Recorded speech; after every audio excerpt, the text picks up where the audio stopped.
Space is a very important place, certainly for Russia. Its satellite was the first to orbit Earth. Its cosmonauts, pioneers of space travel. And with NASA's space shuttle due to fly its last mission in 2010, Russian rockets are set to become the only means of reaching space until the next generation of NASA manned spacecraft comes online in 2050. Well, this is a mock-up of a Russian Soyuz capsule. It's the same weight, the same height. It's got all the same instruments as one of the actual craft that goes into space. In fact, this is the habitat module where the astronauts live on long missions. It's not exactly new technology. In fact, it's been around since the middle of the 1960s. But the incredible thing is, it's still the most reliable means of getting to places like the International Space Station. In fact, there's a NASA astronaut inside this one training to do just that. Katie Coleman is a two-time veteran shuttle astronaut, but next time she'll be going up in a Russian Soyuz.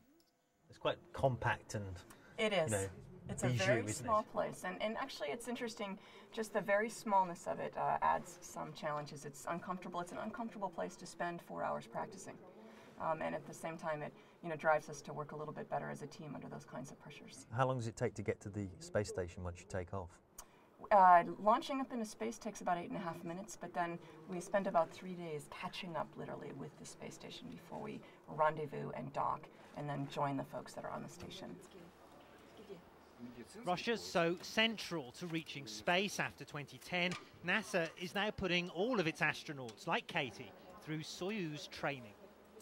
Training that someone convinced me to volunteer for. It's like giving me money to the executioner. I crossed his palm with some silver.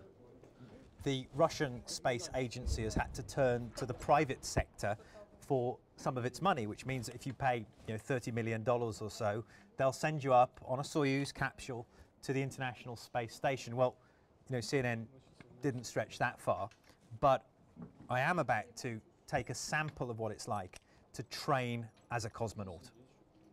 And this is the instrument of torture in which I will be doing that. It's a centrifuge that simulates the crushing pressures placed on astronauts when they blast off. Goodbye. Look at this, is outrageous that I'm doing that. Okay, I've changed my mind.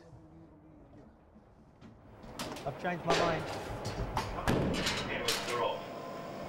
In the words of Yuri Gagarin, Hayeli. Wow. Oh, ow, ow, ow. Ow, ow, ow, ow, ow. 2Gs, ow, ow, it's really bad. 4Gs, I've got 4Gs now.